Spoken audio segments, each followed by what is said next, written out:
Good evening, ladies and gentlemen. Good evening. Right, that all of that. Good evening. Welcome to the Erudition Network, interactive Black History and knowledge session. I am Eddie Phillips. I am the host. I am usually here on Thursdays to talk about Black history and to provide knowledge. Tonight a little bit late. I apologize. We're having technical problems. We've been having a lot of weather here in Colorado. That's where I am. And so there's been some kind of issue with us with some of the things we want to do online, but we will persevere and get through it. If you are new to this program, this is a interactive knowledge session. And what does that mean?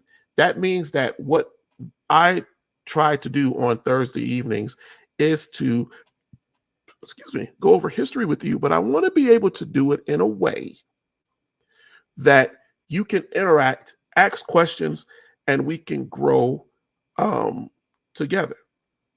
So this is a labor of love, and we've been doing this for a couple of years now. And I was just recently considering, thinking, man, we've been doing this for a little while now, and I am so happy and proud. Let me put my banner on here.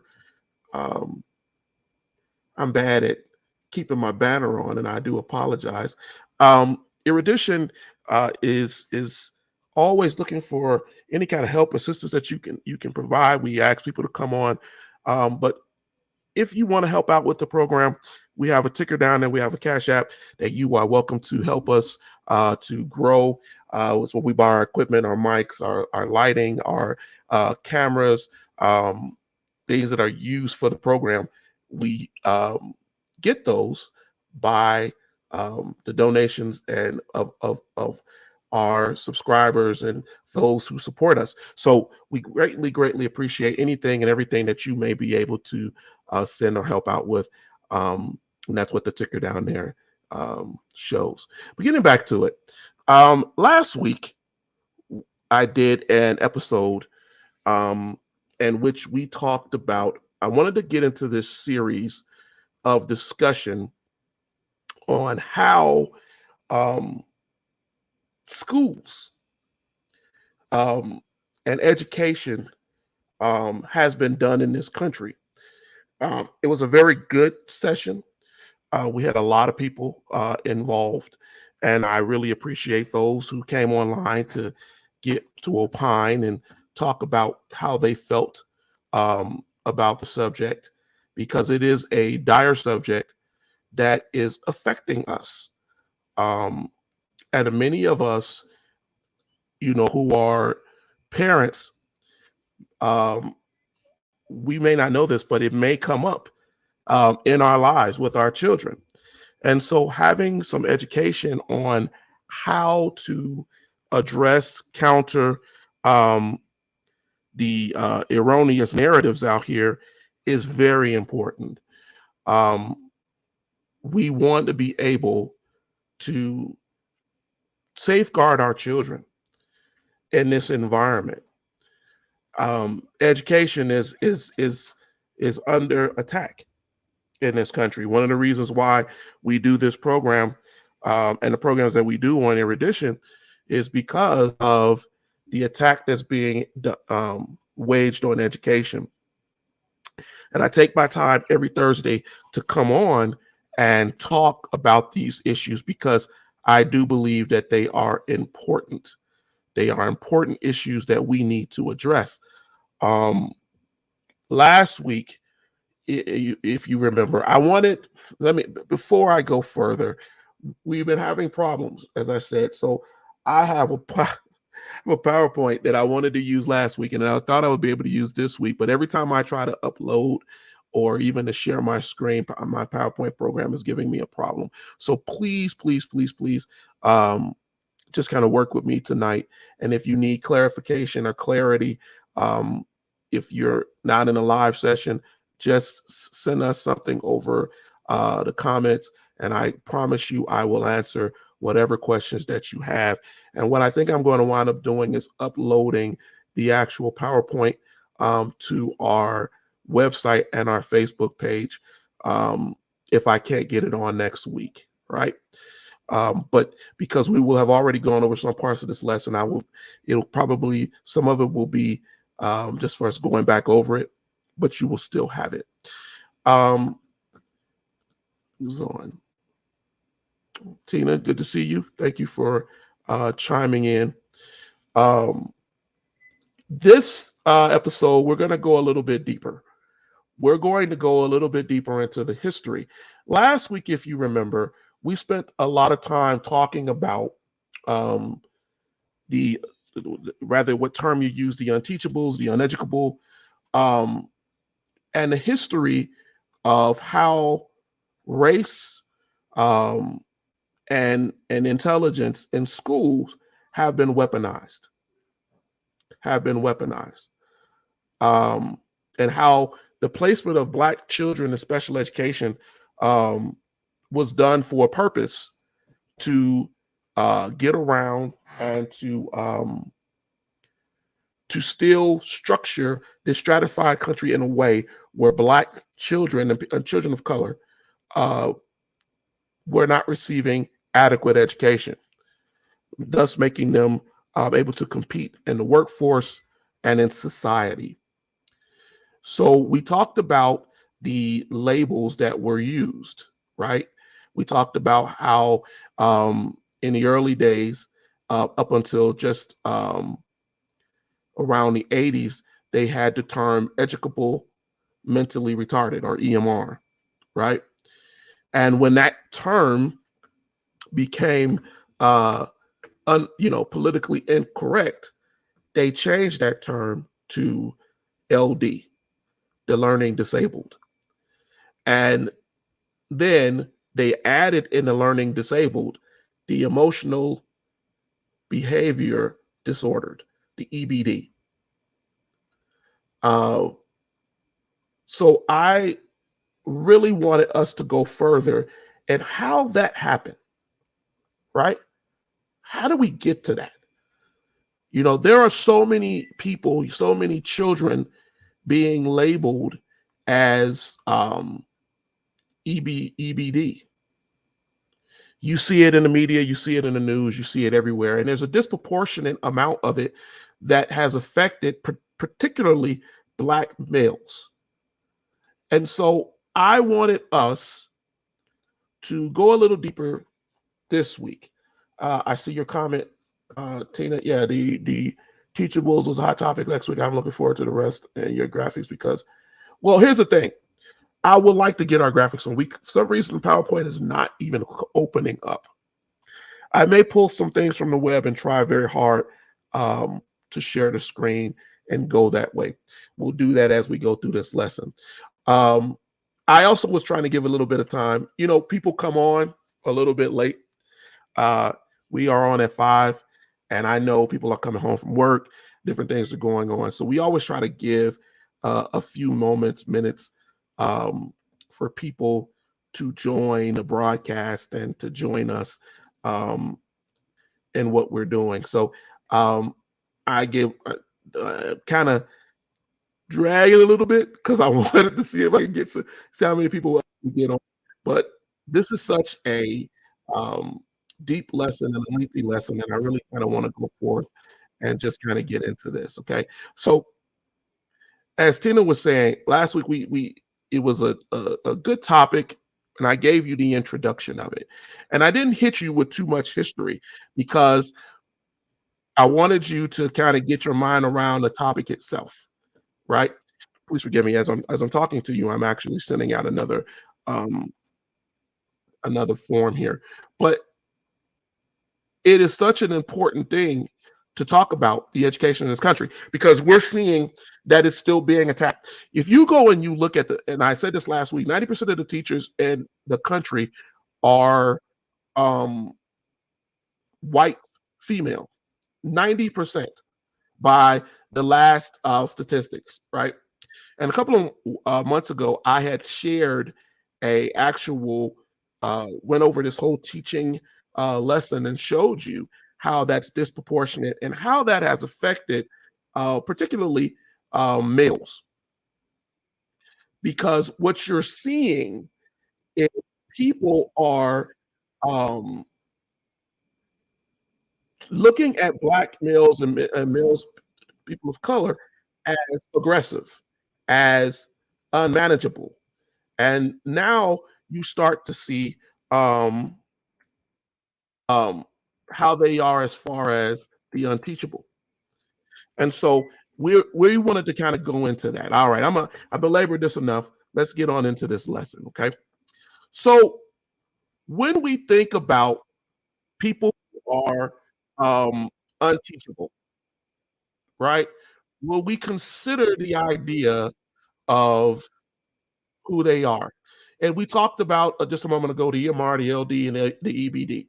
And last week I told you that there were attempts all the way from just toward the end of slavery all the way to currently to categorize children and particularly males as imbecilic, docile, and lost, uncontrollable. But we have to understand where that came from, right? How did this happen? Right?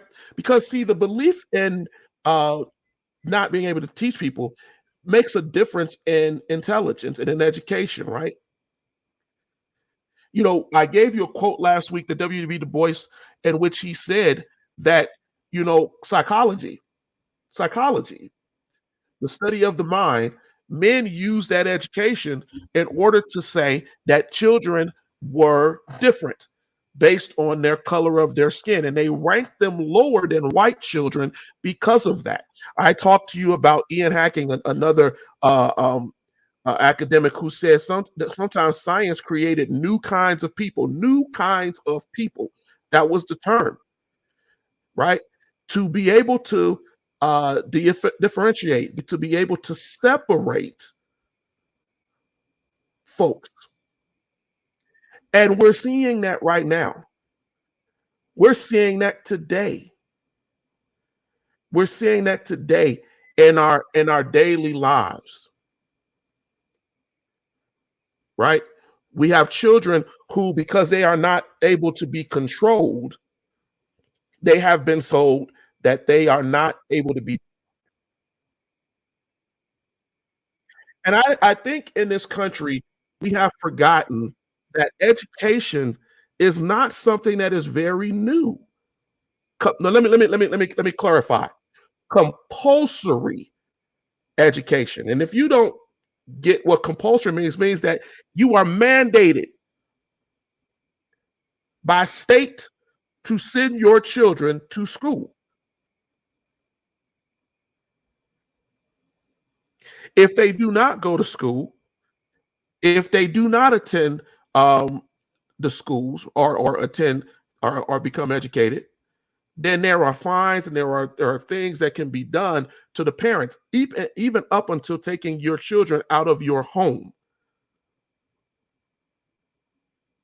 So when you consider this, right, you start to understand why weaponizing the intelligence of children was the way to go.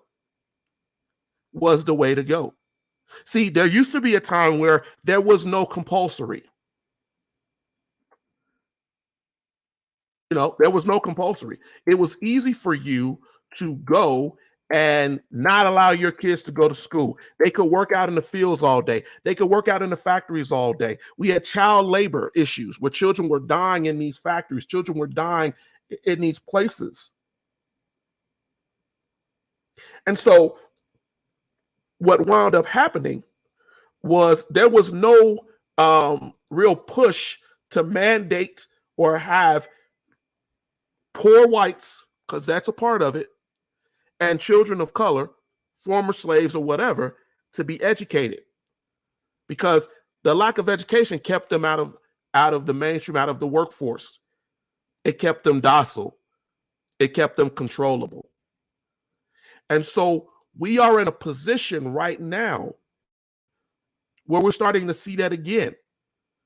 We're starting to see people who get out of school, but who have been put into special education programs their entire childhood, sometimes labeled from the age of 5, and they're not able to get out of that system. And then they are relegated to being left out. To being left out. That's problematic. And many of us are not really aware of it. We're sending our children to schools. We're sending them to school every day, and we're not seeing the fact that what they're being taught constructs their world, constructs their understanding. When you take the idea of compulsory education, which means that I have to send my child to school, and then I make that compulsory education, right? I add a stipend, I add something to it, and I say, yeah, but now that I'm making you send them to school, I'm going to make you put them in special education.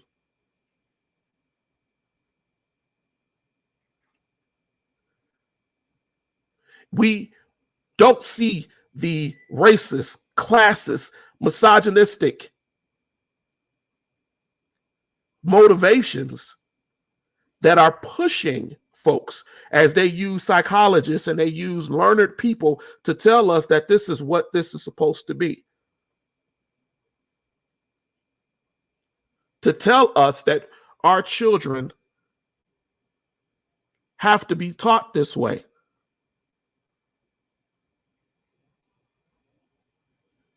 When we send them to be psychologically and mentally tested,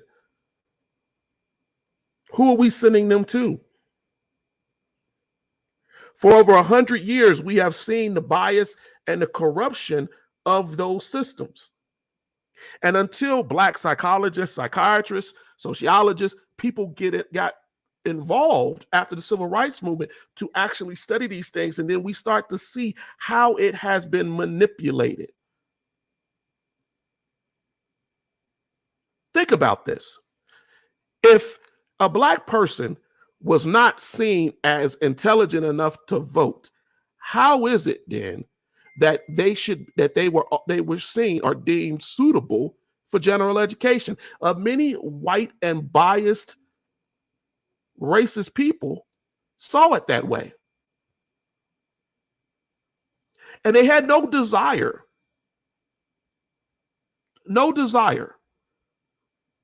to change it. We look at the immigration issue that's going on in this country right now. Look at it. See it for what it is, right? And you start to see that there is a major problem in how we're talking about schools. For the better part of 7 to 8 years now, schools have been arguing about this idea that we spend a lot of time having to teach immigrants, particularly those who are coming over the borders in the South, English and get them to understand. And they put these kids in special education courses.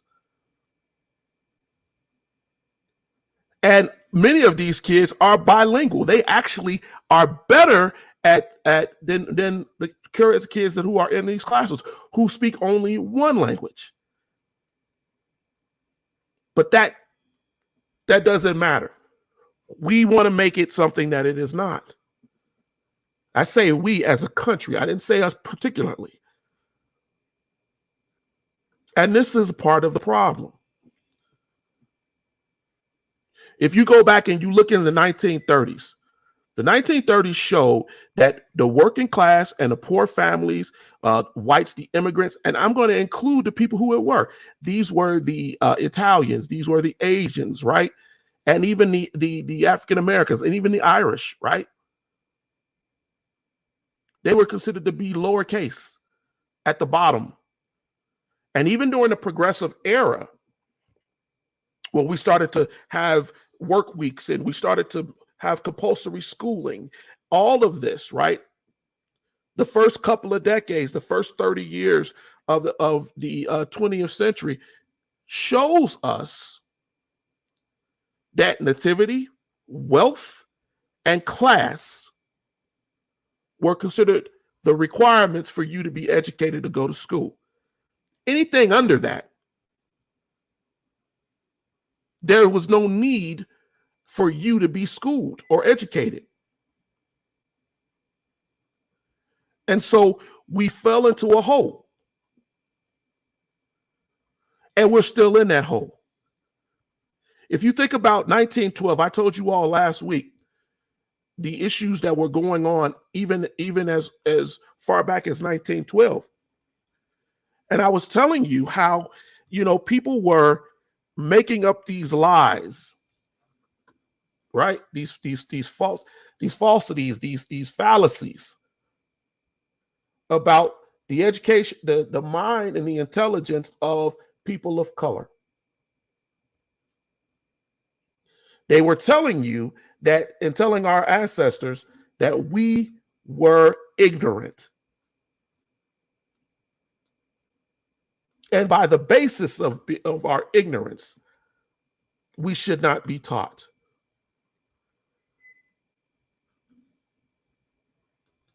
And as unfortunate as that is, we're still seeing that today. We're still seeing it today. I'm doing this lesson because I want you to understand. I want you to understand how bad it has gotten. I'm going to do something right here because I want us to be able to be honest. What happened to it? About this situation. But I'm going to show you something. I'm going to try to put it on my screen. It was supposed to be a part of my PowerPoint. I'm going to see if I can bring this over to you because I really want you to see this. I really want you to see the actual numbers of this and how bad this has gotten. How bad this has gotten. Give me just a moment here. Apologize. But I think that this is important because I think that once we start to see what it is, we will really get an identifier as to where we are. All right, here it is. Bring this up for you. Give you somewhat of a visual today, and I do apologize again.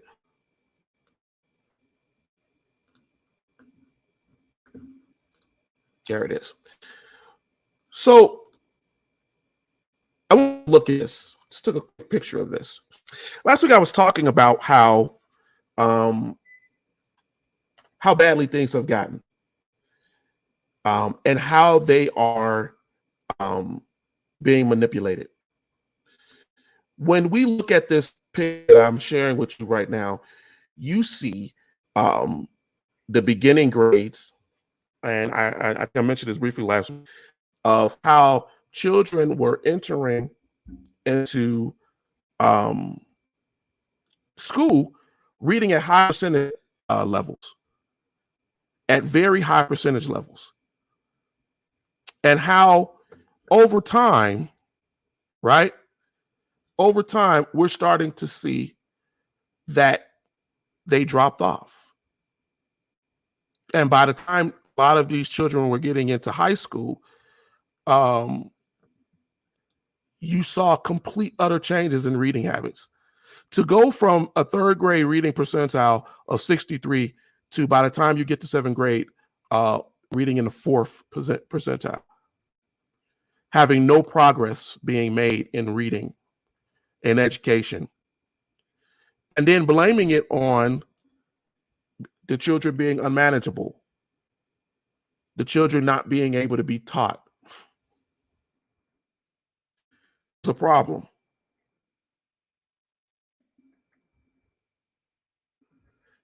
And it's something that is a part of this conversation, or I should say, should be a part of this conversation. I don't think that we really get a full understanding of it. I don't think we really are getting it. And I think that that's a problem. I think that that's a problem. And I want us to do better, right? All right, so I'm going to take this off of here for you. What is the way ahead with that? Why, or the better right, why did this happen? Well, if you remember, back in 1964, right, we had the Civil Rights Act. If you remember, back in the 50s, we had Brown versus Board of Education, right, which said that separate but equal was not constitutional. It didn't work. And if you consider the fact that as we got into a compulsory education, they had to find ways to get around these new laws and rules. They did not welcome, and I think a lot of people don't realize that before compulsory education, poor children and children of color were not welcome in schools, not in schools at all. It wasn't deemed important for them to be taught. Right? And people started in the progressive era to say, well, teach everyone. We should be doing stuff to make sure that we make the country smarter. But they had labeled minorities and the poor feeble-minded. They saw compulsory education, those who were not in the progressive side, they saw it as something that was going to confuse. They saw it as something that was going to not to upset the status quo. There's no such thing as public schools. Public schools came in because the country found that it had minimized people so badly that people weren't being educated.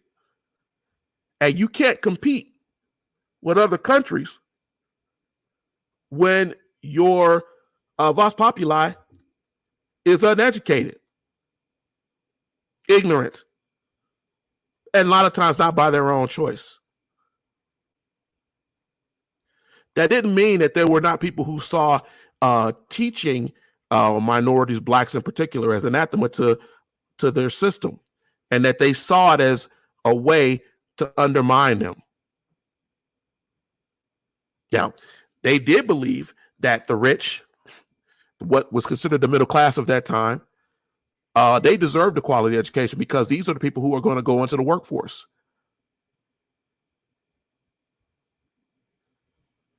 These were the people who are going to go into the workforce. See if I can bring up Edgar Dahl's face. And they were very learned men, right, who stood out to tell everyone, right? This was not going to be the way.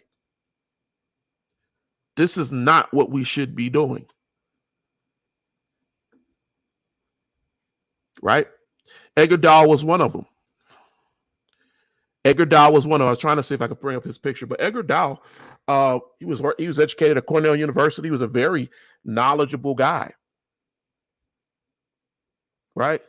But he himself said that the public school, with its programs of mass instruction, faces the possible task of giving impartial attention to the most heterogeneous aggregation of difficult social and intellectual classes that could possibly be imagined in common gathering. In other words, heterogeneous, things that are unequal.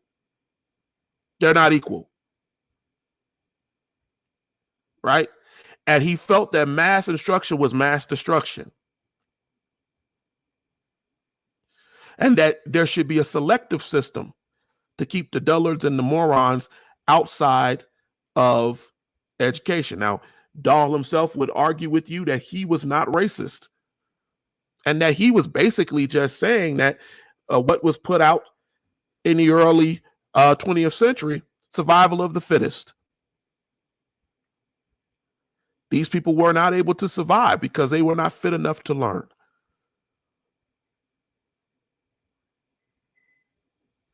Dahl was one of the louder voices, but he wasn't the only voice. There were people within the government who believed this too.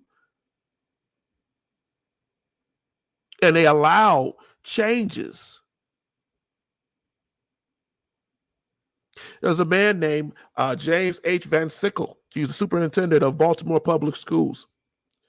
And he wrote that a large number of the retarded and unfortunate students would impede the regular progress of normal kids.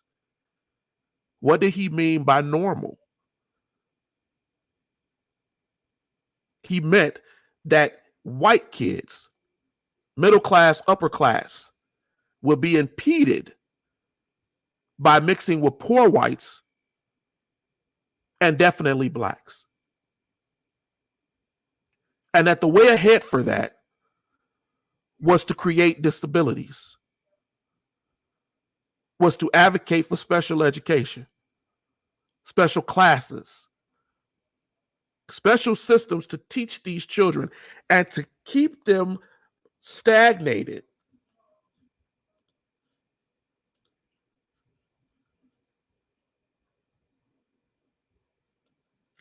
I try very hard. Eric, I'm glad you're here.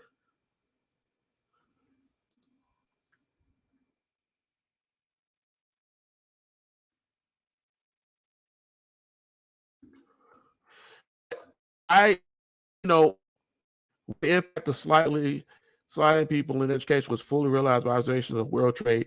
Things begin to change, but not enough. Well, here's the thing. Money is a huge push to people feel that they need to equate and have an equality in education. But the problem with that is that, again, who we are seeing is same old, growing.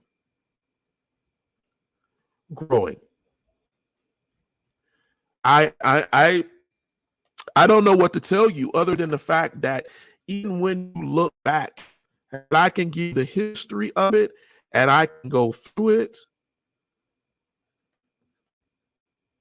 but this is bad.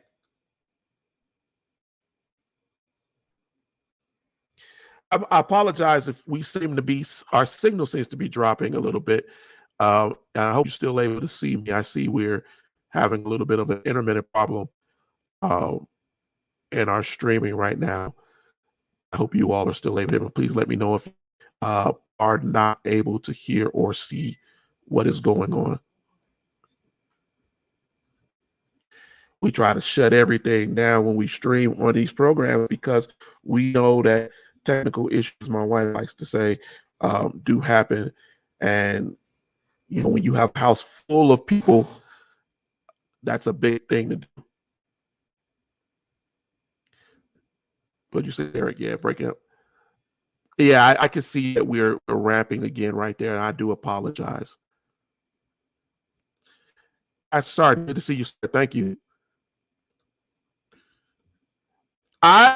You know, when we look back at these situations that as I'm telling you about, um, and people equating folks to being normal, to being normal.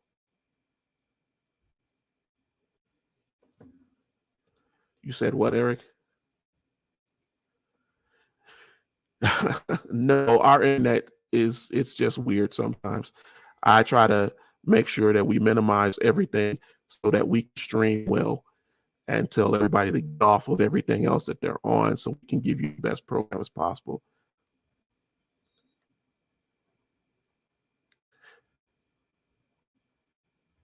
Oh, yeah, I'm breaking up.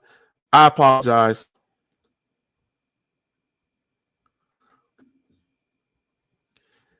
I can only do what I can do, everybody. But I'm a persevere through this. As I saw Tina put down, as I said earlier in the program, we have weather, right? We're getting a bit of an issue with weather here, and that has caused us some problems. So I apologize about that also. Sometimes that ramping and that speeding stuff, it kind of gets in our way, but we try to work through it. Back to what I was saying. Whew, I don't completely off the track here. We have when I think about the uneducables, right? The uneducable people who, as they define them, it also became an issue of rights, right? People not wanting to share rights, people wanting to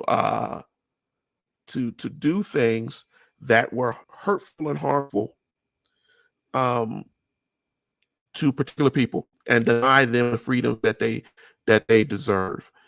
When we look back at the idea of telling someone that they are mentally retarded or uneducable and unteachable, it really comes down to the idea that people felt at the time that there was no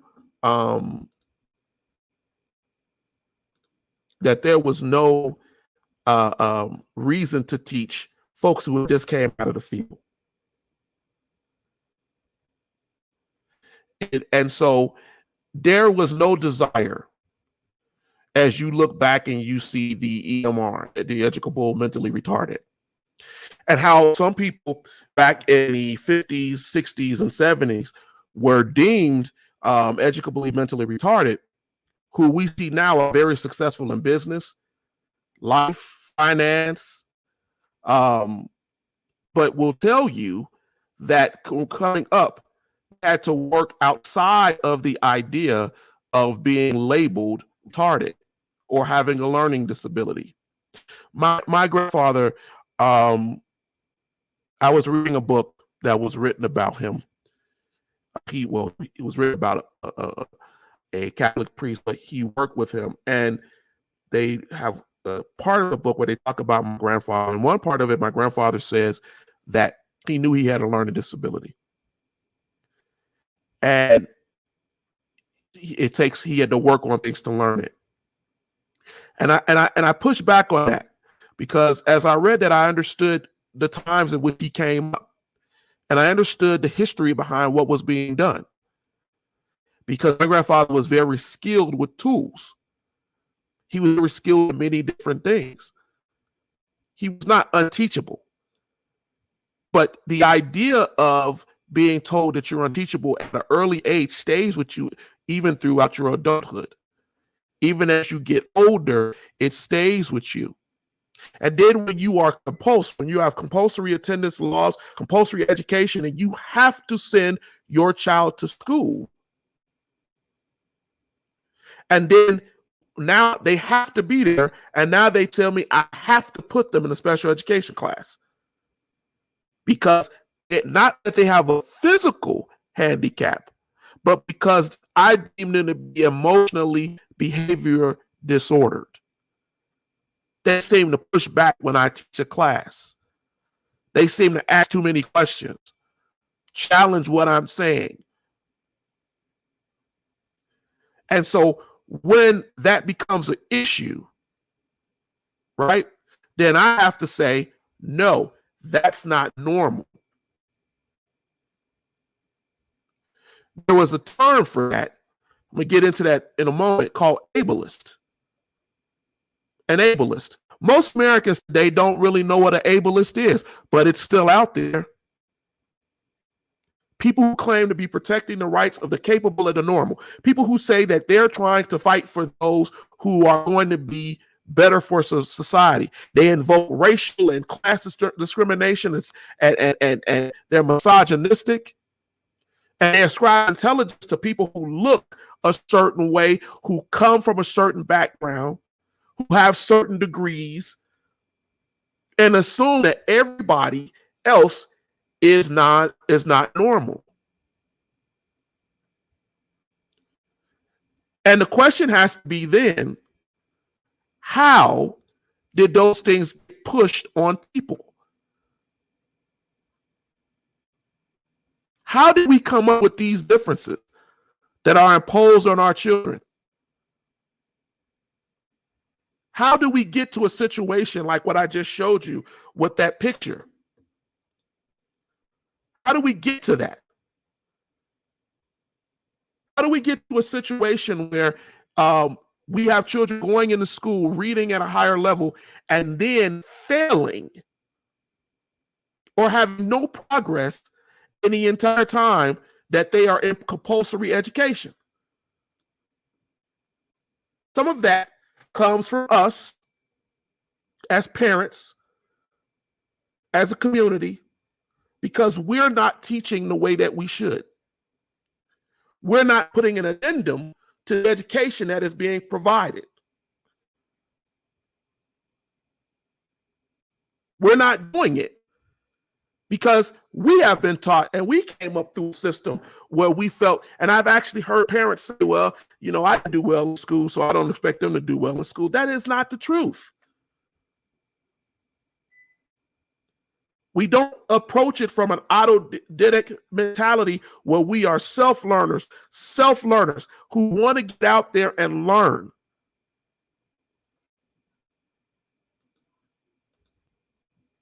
These bring up a good point. I did have a question. Okay, here's your question. So this goes along with what you were saying in New York. Not sure if you know if you already talked about Jordan nearly murdered as a homeless black man. Now, this person that's homeless and probably didn't have mental disabilities, but in no reason does that excuse. So here's the thing, Eric. The issue is there are real mental disabilities, both environmental, psychological, physiological. There are mental disabilities.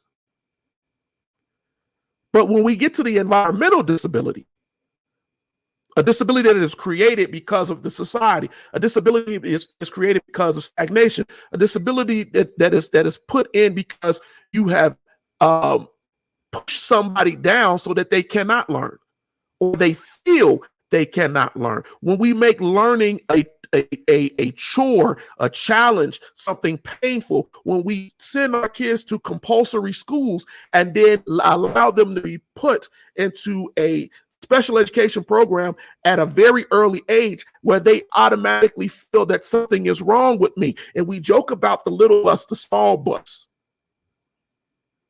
right? They did. They thought Einstein didn't talk for the earlier part of his life. First 3 years of his life, I believe. He didn't talk. Didn't mean that he wasn't intelligent, but he was an observer. When you read the book, Maya Angelou's book, I Know How to Cage Birds Sings, and she talks about having been molested, she stopped, and a man dying as a result of what he did to her. She stopped talking. And people thought something was wrong with her. But it was trauma. It was an issue of what she had seen and been through. And she when she started to write, to express herself. She's one of the most elegant writers in history. It is not the issue that you cannot learn. It is how you learn. Who can reach you? Last week I told you all about the coaches that reach the athletes and get them to go in classes and tutors, and all of a sudden this kid who everybody thought was messed up, they turn around. And we forget that people learn in different ways, right? They learn in different ways: visual, auditory, kinesthetic, right? That people learn differently, and understanding how you learn is important for you to be able to learn better. I look at my children, they learn in different ways. Some are visual learners. They see something and they can pick it up pretty quickly just to see it. Most are kinesthetic. Boys typically are more kinesthetic. Kinesthetic means they have to touch it. They have to grab it. They have to work on it. Playing sports is kinesthetic. Catching a ball, dribbling a ball, hitting a ball, moving, right? I learn plays, complex plays. I learn these things. And I communicate back and forth better.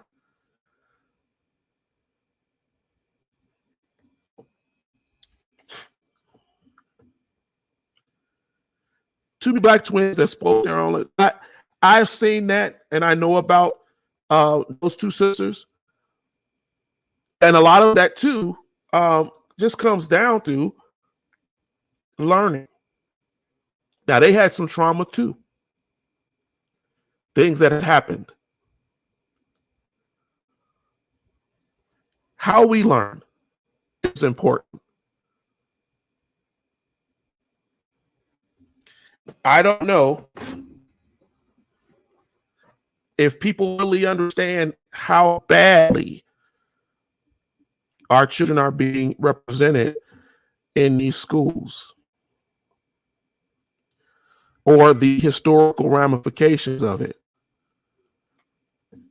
and why it's that way. I know Ellen Label is labeled slow mentally, but she has a full-time job and 2 degrees. And that's true, Pastor. And I'm gonna tell you, it's a huge issue historically with us, because we're being misdesignated. We're being told things that are wrong. We allow people to tell us lies. The philosopher Ian Hacking said that, people, they think and they define people by certain properties, certain groups, certain categories. And when we call people mentally retarded, or educable and mentally retarded, or emotionally behavioral disordered, what we're doing is we're putting them in a so-called class, because they don't learn like us, without any physiological reasoning for a lot of it. And then we give them medication, drugs, and different things, and say that they don't know how to act and whatever, but they're feeble-minded and all of these different things that we say, and don't realize that that very label holds those people, some of them, down in that. And unless they have a community, a family, people who reach out to them to tell them that is not true, they regress. The definition of ableism, because a lot of people don't know what ableism is. Ableism is a system of discrimination and exclusion, and is based on opposing people who have mental, emotional, or physical disabilities. That's what ableism is. I'm able, you're not.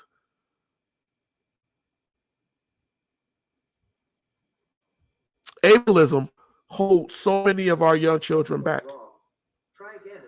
Ableism tells them that they're not worthy. Ableism is a lie.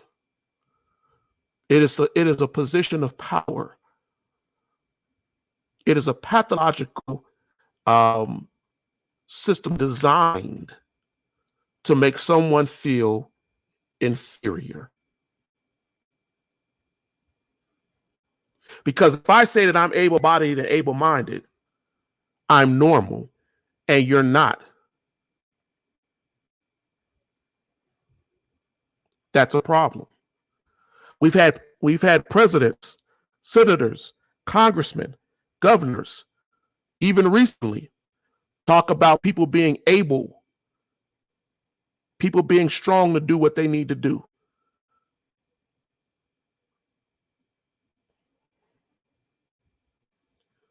And the society accepts that. They accept that it's an inferior position.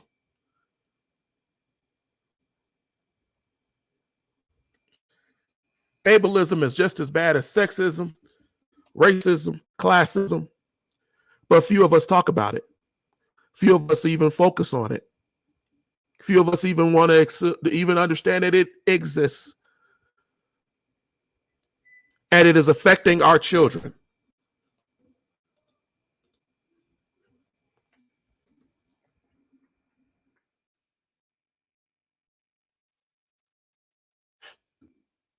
And it's a problem.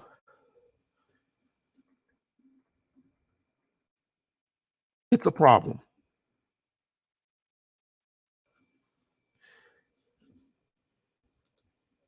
Let me answer some of these questions here. I believe we buy into the others based on our value of their opinion. That is true. Now, that is true.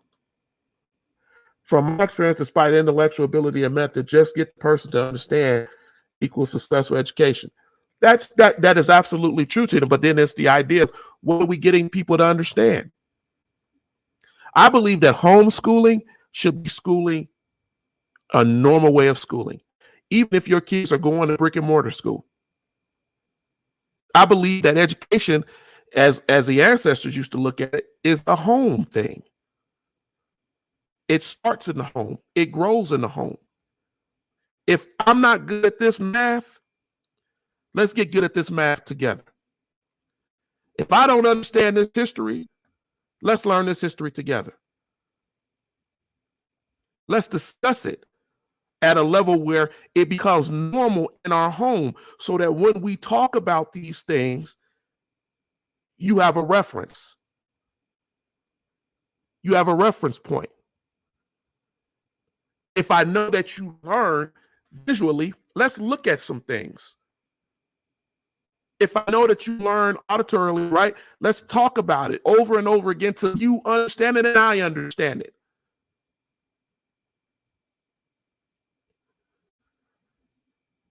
If we understood that science, because this is what this comes down to, what we hear a lot of as I'm coming down to this last part of this hour. A lot of this is based on pseudoscience, based on racist, biased thinking of how people felt that Black people, particularly Black males, were.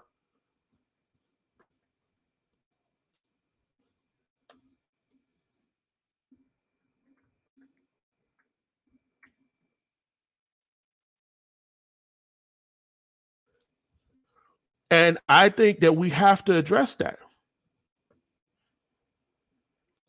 Someone mentioned Einstein, wasn't he?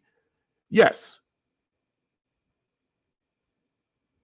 Homeschooling should be something, it could happen with anybody and everybody. People don't like homework, especially when they are not paid for possessing a higher level of knowledge. Knowledge should be something that you should reach for every day. You should be wanting to learn as a human being every day. Learning is survival.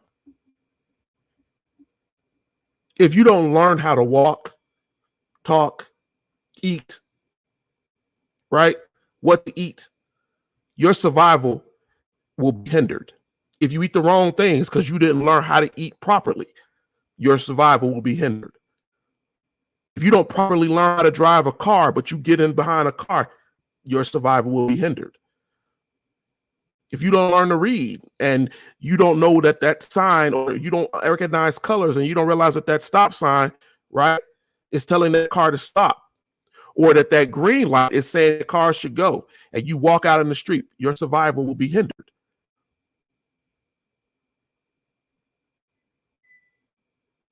We can no longer just say that based on our scientific ideas that somebody can't learn. Psychology, psychiatry can be used as weapons, and they are very much being used as weapons in our society, because we think that social sciences dictate something that they don't.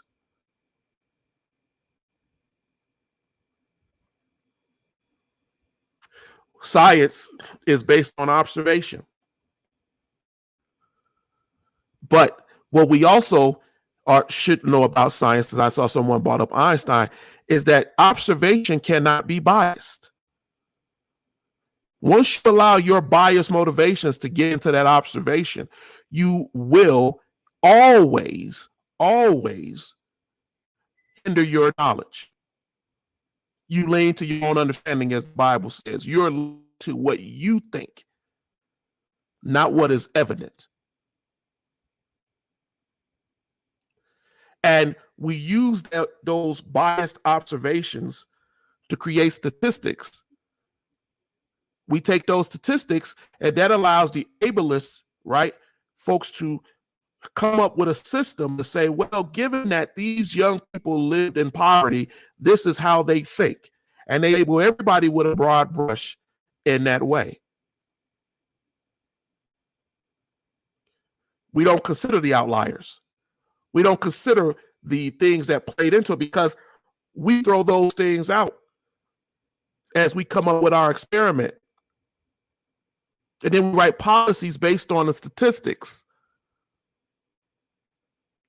When I showed you all, it's on here, few months ago, when I was teaching the lesson on the men who deceived America. And it's like I always typically wind up bringing this PowerPoint up. But in that PowerPoint, or in that lesson, I told you about this guy right here, F. Wilcox. And people not understand how important Walter F. Wilcox is to our studies.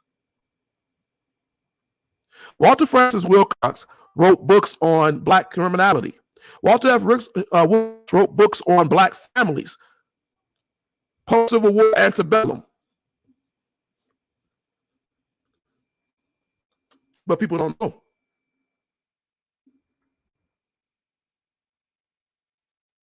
People don't know.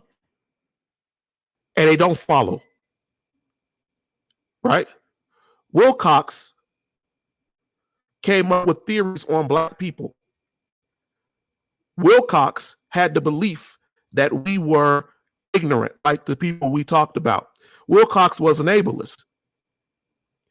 Wilcox statistical studies. And this man lived a long time, ladies and gentlemen. A long time creating facts, juggling evidence. And we use a lot of his statistics today. Today. People still reference charts and statistical understanding given by Walter Wilcox. But you know what we don't use? Very few of us realize that W.E.B. Du Bois, who we talk about in Black history, was one of the first sociologists, and spent a majority of his life, a large part of his life, in Atlanta. If you're looking for a book that better identifies what Black people were doing in the early 1900s, I want you to get this book. It's on Amazon. I think it is. It's definitely on Barnes and Noble. It is Du Bois' Data Portraits, Visualizing Black America. And if you look through this book, you will find that Dr. Du Bois, because he was, we don't call him that Dr. Du Bois wrote charts, created data and statistics. Why did he do that? He did that because he understood that there were people who were lying. He realized that there were people who were lying and saying things that did not represent the truth of African Americans, particularly in Georgia, which at the time had one of the largest African American contingents. They were lying about land that was owned. This particular chart, Dr. Du Bois talks about how much land was owned by Blacks in Georgia from 1870 to 1900. Why is that important? Because a lot of times they took the land from us. Land that was ours and our ancestors. And had nobody gone to go tabulate and take that information, many of us wouldn't know it. I say all that to say that we are going through a social hacking. A social hacking where people are making us, putting us in an awkward position.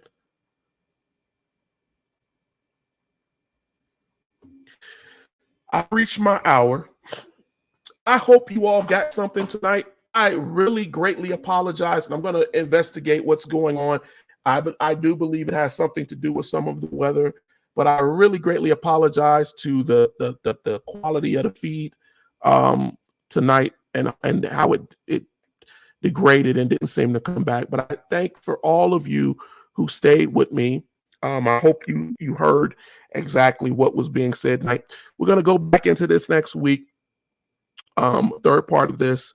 I just wanted to unpack some of the history and get to some of the points. I think I missed one of your comments here, Eric. I'm going back to school now. I thought I wasn't smart enough for college. Now I have straight. This was something we need to see among Black community. A lack of self-confidence. Our confidence is destroyed because a lot of times, yeah, I knew you were saying Ace. A lot of times, it starts early. It starts early.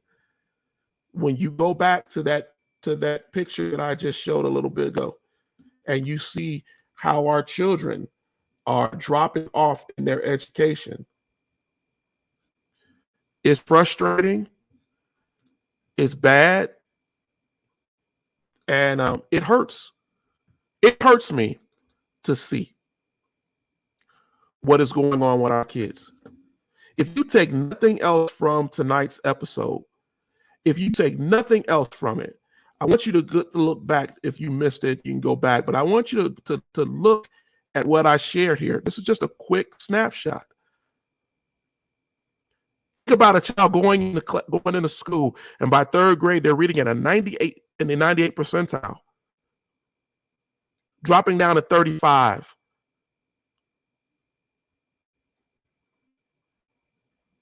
It's bad. Kids who were being taught by their mothers and their families came into school knowing the ABCs, 1, 2, 3s, knew all of this stuff. And by the time they get to 7th grade, some of them are down in a 1 percentile. Some of them are down in 9 percentile. Some of them have had no advancement or reading progression in years. Because around that 3rd and 4th grade level, we're labeling them as something. We're telling them that they're something that they may not be. We're telling them that they have a learning disability. We're telling them that they are emotionally behavior disorder. But we're not treating the problem that they may be having. We're just giving them something and putting a Band-Aid on it. and worsening their lives. This is a very important topic that has to be discussed. And I thank you all for sticking with us tonight as we discussed it. We'll go back into more of it next week because I really think we need to do this.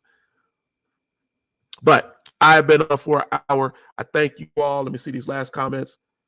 Thank you. I really greatly appreciate that. This is a hard topic to talk about. And it is definitely something that we have to talk about. It is awesome, my brother. We should. Yes. Thank you. I'm happy that you guys were able to understand what I was saying. Pastor Starner is a great book. It's a great book written by a man named Jawanza Kunjufu. He actually wrote this book over toward the early 90s. But now you can get the entire collection, and it still is valid. And it's called The Conspiracy, Countering the Conspiracy to Destroy Black Boys. Great book. I suggest, people go out and get it, read it, not very long. And he tries to break that down because we have to start to talk about this issue. All right, ladies and gentlemen, I'm going to get off of here with this crazy feed. I hope you all have a great. Hey, Mike. Oh, that's my brother. Hey, man. I ain't seen. It's my high school friend and talked in years. Thanks, brother. I really appreciate it, man. I really do. Matter of fact, Mike, I think I mentioned you last week when we had that. I don't know if you remember the teacher that we're all hanging out in the hall. There was Penagakis, who came up and said that we was either all going to be dead or in jail. And it was amazing to me because we weren't even doing anything. But this is how teachers, we don't realize what our kids are going through. We don't realize it. And we get to start confronting that. All right, I'm going to get out. Hey, help out Erudition if you need, if you want to. Here is the ticker on the bottom. Teddy, my son's in the background. He's always in the background helping out. I put the ticker on, so I did a good job this week. I usually forget it, but I was able to get it on. Until next week, we will try, if I get a request in, to do a Saturday wrap up. But I'm also getting a request to possibly do something for Juneteenth on Saturday, as Juneteenth is approaching. So we will see what happens. We will definitely inform you. Please like, share, subscribe, click the button so you will know when we have new programs, new episodes coming on. All right, ladies and gentlemen, I am out of here. You be blessed, and we will see you soon.